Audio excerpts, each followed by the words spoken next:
Hey, hey, everybody. Welcome to a new episode of the Happy Productive Podcast. I'm Jennifer Dawn, and I cannot wait to jump into this, what I know is going to be a super juicy conversation with my guest today, T. Mark Meyer. Welcome to the show.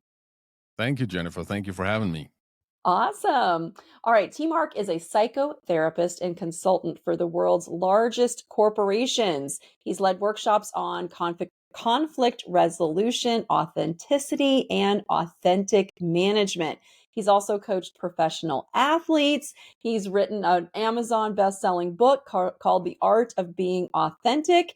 And he is a business coach and master of NLP, neuro linguistic programming, which I can't wait to talk about a little bit here on the show today. So welcome, welcome. How are you today?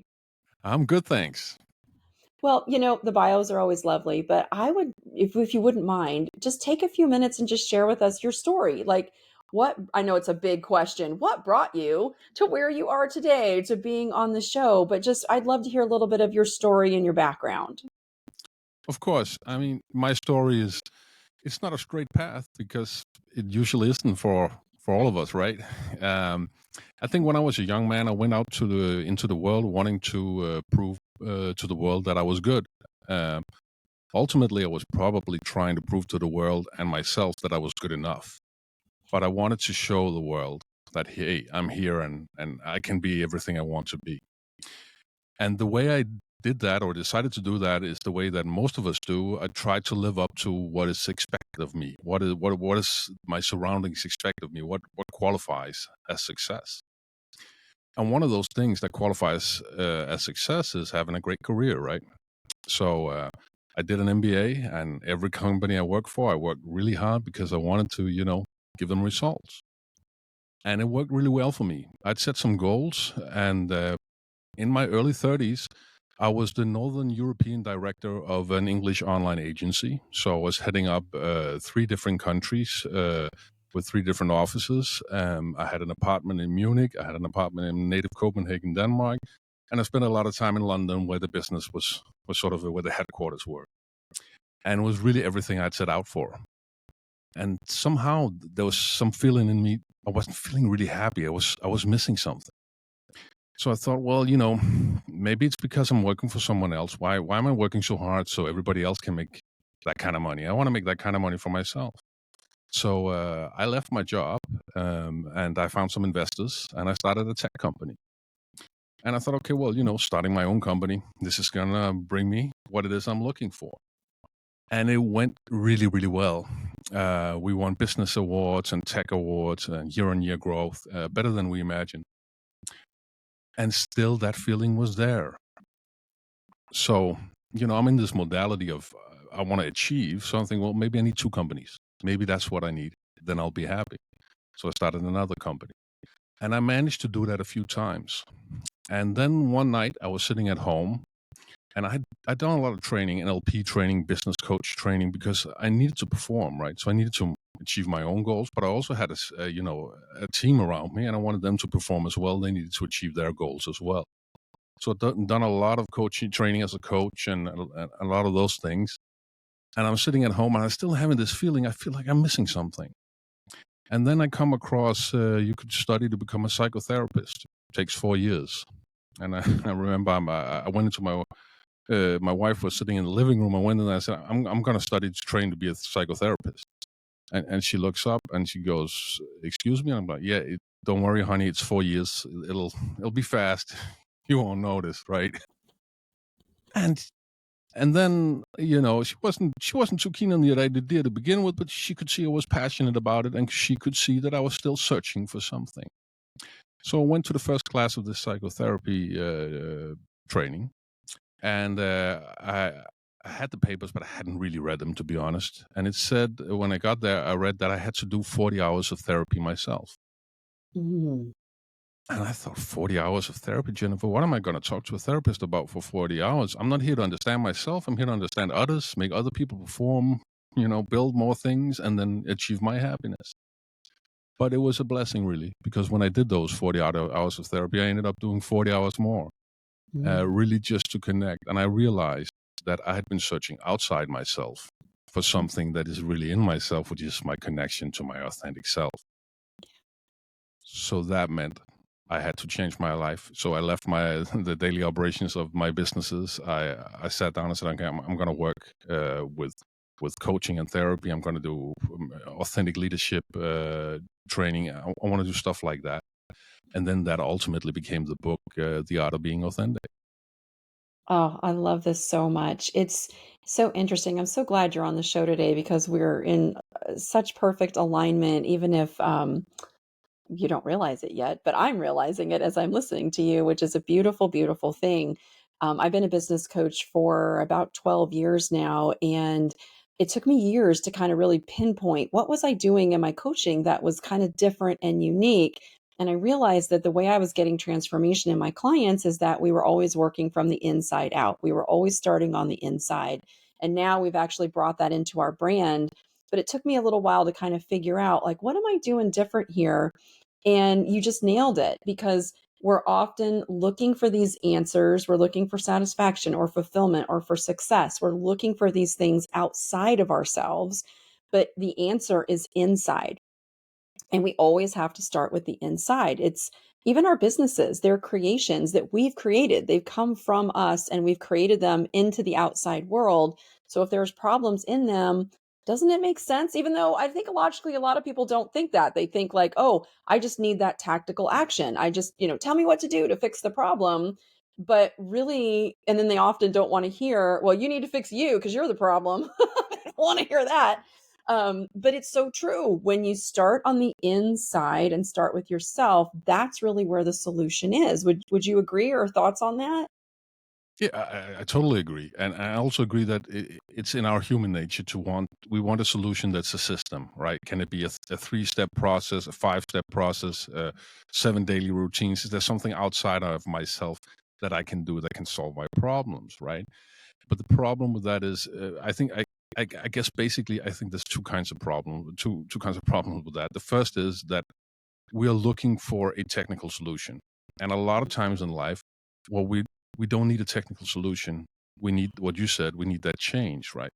Dieting is a perfect example, right? There's a million diets out there. It's not the diet, right? We all know we have to eat less calories than we burn, or whatever diet we're on. It's not the technical solution. It's what's going on inside of us, our own relationship with ourselves and with food, and that's what we need to look at. In a business, it's no different. Uh, Often, especially if it's a small business we started ourselves, well, what stands between us and our goals and our success is the way we relate to ourselves and the way that we express ourselves from that place. So true. So true. It's interesting because I just finished a coaching course that I went through, which was a study of language and the words that we're using. And I don't know, it's not that I haven't heard these things. Obviously, when you're in the coaching space, you've heard affirmations, incantations, all the different things that we use for, time management, especially when we're working with business owners. But there was something about this course that I felt like went so much deeper and really made me pay attention to the words that I was using. And I've even started like I brought it into my own life. I'm bringing it more into my coaching. And just the other day, somebody said, "Oh, Jen, yeah, that's NLP." And I was like, "Wait, what? It is like what I'm doing, this like study of language and words and the words that I'm using." So I really want to talk to you about this a little bit because I found so much power and just really being more thoughtful and having more awareness around the words that I'm using. And even a shift from, cash flow. That's another one I think all entrepreneurs can relate to, money and cash flow. And shifting from, I hate it when I don't have cash flow, or I hate it when I can't pay my vendors, to I love having money. Like it's such a huge shift in the emotional, the physical state of my body. Like I can feel it in my body when I use different words. And so I would love to hear because I am not an NLP practitioner like you. So you already know, I think, way more in this space. But as I'm starting to explore it, I'm loving it. It feels so good and it feels so powerful. So would you mind just giving everybody a quick little overview of NLP and the work that you do? And then I'd love to play around with this conversation on words. Like, how much power do our words really have when we're out there through navigating through life and business? Yeah, sure. I mean, NLP is basically it's called short for neuro linguistic programming, right? And it has a lot to do with the language patterns that we use and the language we use in our inner dialogue, but also when we talk to others. It's a lot about how we perceive the world. We have filters that we sort of like filter the world through, and those filters are sometimes we can get to those by looking at the way we talk and the words that we use. I think NLP is, of course, have a background in it. I think it's a really excellent technique, and I think it's really good. You can gain a lot from using it. I would say, of course, there are many techniques out there. There are many schools. There are many processes to get to what is right for you, what is authentic for you, right? But one of the cornerstones is what you mentioned is reframing, saying, okay, I'm in a difficult situation where I hate not having money. Well, I hate not having money. We might as well just reframe to I love having money, right? Because at least that's a positive sort of outcome, right? That we're chasing instead. When we want to achieve goals, having a positive outcome, chasing a positive outcome, makes things a lot easier for us, and it makes us achieve more. I recently heard an example from the the German Bundesliga, which is where they play in Europe. We play soccer, right? Which is our football, right? And there's a club called Mainz, and they're in the relegation play. So they're going to move down one league from the top league, the Bundesliga, to the league below that, whatever that's called. And they're really struggling. And usually that's a really tough spot to be in as a professional athlete. Every Sunday you go for the game, and or Wednesday you have to, make sure you don't lose. You have to, really struggle for it. And I heard one of the players say they got a new coach, and they sort of turned around everything, and now they're basically clear relegation. He said, well, he made it fun. He said, okay, we're going out, and this is our challenge to avoid relegation. And he made it, all of a sudden it was fun. Instead of all the pressure and we have to avoid it, he made it like this is our challenge, this is our task with a positive outcome. And it made a real difference for them, right? That is so great because when it's not fun, and then we start creating all the thoughts and the feelings around how not fun it is, it's pretty difficult to like summon your best and show up in your best when you're just feeling so ick. But I love that little turnaround of he made it fun for us and now they were able to overcome. Yeah, exactly. And there's a lot in those in our sort of like the way that we talk and the words that we use. And I think we can use it not only through reframing, but also to understand ourselves and others if we know what to listen for, right? So, for instance, if somebody says, "Okay, well, I have to do this job today. I have to get this task done today." Well, words like that, like "I have to," that can be something that maybe we want to investigate. Maybe we want to ask, okay, well, what happens if you don't? Because you say you have to, you must, right? And then people, we use it a lot in coaching and therapy, people say, well, what happens? I mean, for some people, it's about, well, they feel like they don't live up to the expectations they have for themselves. Well, that's one way. For some others, it's okay. Well, I'll use to lose my job. My boss will fire me. I have to get this job done tonight. Can be both I'm going to get fired, or it could be I'll not live up to my own expectations. So when we have this understanding of how our words work in the NLP, well, we can use that to understand others. But of course, we can also use it to understand ourselves. What is the kind of words I'm using when I'm thinking and having my inner dialogue? When I say I have to do something, what is the consequence that I'm imagining? Can I reframe it to something positive, or is reality different? Yeah, that's so powerful. I actually started to replace a lot of my I have tos with I choose to. And when I think I choose to do this, it really brings an awareness for me on and trying, that's the other one. I'm trying to lose weight, I'm trying to save money. I'm like, "Okay, I have to let go of these tryings, and either I'm gonna do it or I'm not gonna do it." Like, end of story. I'm either gonna choose it or I'm not. I'm gonna commit to it or I'm not. And that's been a really powerful shift for me of just bringing that in of, I have to do this.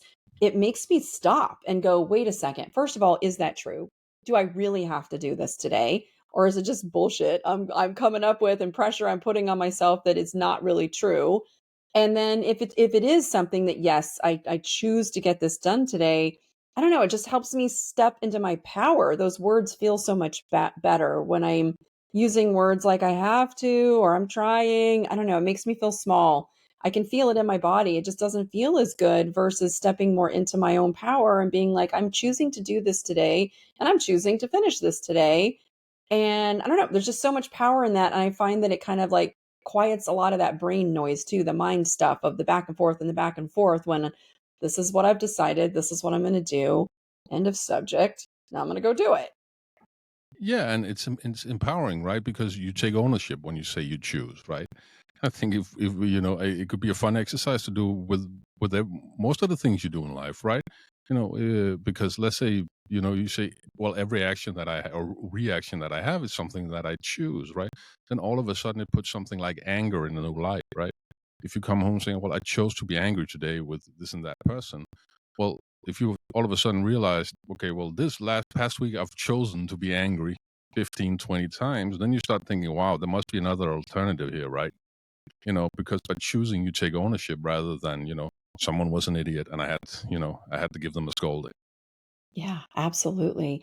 I really love as part of your story that in your search to find, what you were seeking, that you found it within yourself. And through that, you found a connection to your own authenticity.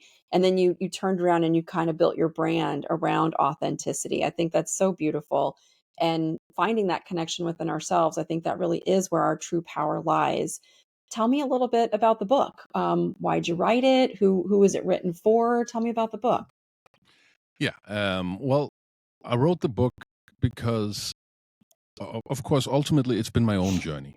It's been my own journey to connect to my authentic self. And so I also talk about my own journey in the book, But I also wrote it because when I do coaching, when I do therapy, when I work with leaders, especially also with athletes, I see that a lot of unhappiness comes from an opposition between being your authentic self and trying to live up to the expectations of others, right? And the bigger that opposition is, the bigger that gap is, the more unhappiness there is. And unfortunately, when you look out into the world, there's not a lot of help to sort of make you reconnect to your authentic self, right? There's a lot of here's system A, here's system B, here's system C, you can do this and this and this. But really, it's something outside yourself, right? And if you have a little bit of low self esteem or things are hard, maybe you grab onto that. You're like, oh, I've just been doing it wrong. I just need to use this system, then everything will be fine, or that system. But the problem is, at the end, all of a sudden, you're doing system A, you're doing system B, you're doing system C and D, and you can't keep up, right? And you get overwhelmed. And if you're in that situation, then you should read my book, The Art of Being Authentic, because I talk about, hey, there's an alternative. It's connecting with your authentic self. Maybe that's really what you're looking for. Starting from the inside out. I experience this myself too, where it's just like I tried system A and system B and system C, and it's like maybe we got a little bit of the result, but not the full result that they, quote promised. But when I stopped and started looking inside for the answers first, it's very interesting that system A, B, C, and D in many ways can work. But if you're showing up in a space where you got work to do on the inside, you're just not going to get the result from that just straight tactical action. But when you slow your roll and start with yourself first and do that work and connect to you and who you really are, now, hey, you might even find that that system might actually work a lot better for you. You're going to get way more. Or I've noticed like I go back to something and it's like, wait, I tried this and it didn't work. But then I retry it when I'm in a different space and I get different results because now I'm different. Yes, spot on. And I spent a lot of time talking about that in the book, right? Because that is, we look to others and we say, okay, well, can I do this? Can I do this? And then it'll work for me. I can sort of adapt it, and then it'll have the same effect for me, right? And it's in the whole nature of business. We look to other successful businesses. What do they do? Can we do the same? But when we do it with our personal lives or with ourselves in business, then often it doesn't really work the same way because we have a different intention with it. And intention is a very crucial thing in order of the outcome we're going to experience. I'll give you an example. Let's say you and I, Jennifer, we go out to feed the homeless. And we come out and you go to the right and you feed everyone on the right that you meet. I go to the left, feed all the homeless people I meet on the left. Okay, well, let's say you go out there because you want to really make sure that these people get a break. Just 5 minutes with some food and a full stomach, and you can do something loving for them, and it's important for you. Once you're done, you're gonna come back, with a heightened sense of self-esteem. You're gonna have feel better emotionally, right? It's gonna add to your well-being. Well, let's say I went to the left. I did the same things you did. I fed all the homeless people that I met, but I did it for two reasons. First of all, I have so many problems. I can't just, imagine having to think about it. So I'd rather think about their problems. That's easier. And two, if somebody saw me out there doing all this good work, they'd think, wow, T Mark, he's helping the home. It would feed my ego, right? I would come back. Would I come back with a heightened sense of self esteem? Not at all. With a better emotional well being? Not at all. It's the exact same action, but because we had different intentions, it had a different effect on us. And that's also something when we look for systems, we can't expect those systems to give us the same results because we might have other intentions than the ones that, created them or used them successfully before us. I love that example. So, so true. Um, I know right now that there are people, business owners, we love our business owners that are listening and they're thinking, man, this is probably, great for everybody else to work on themselves. But it doesn't apply to me. I'm curious, T Mark, what would you say to the business owners who are like, oh, I don't need to work on myself, or I went to therapy, I'm done with all of that? What would you say to them? Well, I'd say, it's especially important for business owners because, if you're in a big corporation, there's going to be a corporate culture around you that's been ongoing for many years. And then that's sort of going to hold the company together and that's going to move the company forward, right? But if you're a business owner, this is your business. Well, you're going to define a lot of that culture. You're going to define a lot of things that happen in that business. So therefore, it's even more important that you don't become the enemy yourself. Your own worst enemy, because that'll affect your company. It'll affect its growth, right? So I think it's especially important when you're a small business owner, and I also think it's important because when you're a small business owner, you're going to spend a lot of time working on your company, on your business, right? You're going to spend a lot of hours. That's going to have a cost for you. You're going to see less of your family than others, maybe. There's going to be consequences. That's okay because you're growing something, but you need to know that you're doing it for the right reasons because otherwise, it doesn't matter how big the company grows. You're not going to get that sense of fulfillment. I mean, I'm living proof of that. Makes so much sense. I actually just dropped my second book last week, The Apple Stand: How to Rekindle the Love for Your Business. And that is exactly why I wrote it, because when you're a business owner, you are going to be investing your time, your money. You're going to be sacrificing some time with your family, sacrificing some money. You're going to be sacrificing some of these things in your business, which I think we all do when we first get a business off the ground. But if it continues over and over, that's where we get the burnout, the entrepreneurial isolation, the things like that. And one of my goals is to help business owners really rekindle that love for their business, because that's usually why we started our business. And once it becomes more successful, we can find ourselves feeling a little bit lost in it. But to your point, exactly. It's just, if you're feeling like, you keep searching, searching, searching. I noticed, like, a lot of times, and I did this myself for years too. I found myself saying, well, if this would just happen, then I'll be happier. If I get my business to this revenues, then, I'm going to feel better and happier. And then you get there and you're like, what the hell? Like, I don't feel any better. In fact, now my problems are bigger. Um, because you're looking in the wrong place. You're chasing the wrong thing in the wrong place. But if you can redirect it back to the internal, that's really where it's living. Exactly. I think that's very well put, Jennifer. And I think if I had to give it like a concrete advice to the business owners out there, I would say, okay, listen, you have a lot of goals, right? And those goals, you need to check them. You need to check them, and you have to make sure of one thing, that each goal has a purpose, because that's what's going to make the difference. And when I say purpose, I want you to think about it, because a lot of people say, well, I have this goal, that I want to, make $1 million, right? And you go, well, what's the purpose behind the $1 million? Well, then I'll be rich and I can buy a house, a big house by the beach. Okay, well, That's not really a purpose. It's just another goal behind your goal. So we can have a lot of goals, and then we think that our purpose is another is there, but really it's just another goal, right? Mhm. You should go through all of your goals, your personal goals and your business goals, and you should say, okay, what is my purpose behind this? Why is it I want to do this? What is it that I'm contributing to the world here? What am I giving my customers? What am I giving the world? What am I giving myself by attaining this goal? And make sure that it's just not another goal where you have to attain something else, right? But it's something that actually is meaningful to you and brings purpose to both you and the people around you. Yeah, I love that so much to really rethink and reframe those goals, and ask, what is the purpose here? Not that material possessions aren't fabulous. I love them and want everybody to have them, but there's usually a deeper meaning behind the things that we quote want. And if you can get clear with what that is, now you're really going to be on it. Yeah. Exactly, exactly. Yeah. Oh, love it so much. All right. I know that everybody right now is like, "Hey, where can I get T Mark's book? Where can I find out more about him?" Would you mind just sharing where can people find you if they want to learn more about you? Yeah, of course. I mean, if you want to read the book, The Art of Being Authentic, then you go to Amazon. Type in The Art of Being Authentic by T. Mark Meyer, and you'll find it there. If you want to subscribe to some of my newsletters, I have newsletters on authentic living and on authentic leadership. You can go to my website, tmarkmeyer.com. And also, you can connect with me on Instagram. I'm Authentic T. Mark Meyer. I do a lot of video clips on authentic living. And on LinkedIn, I talk a lot about authentic leadership.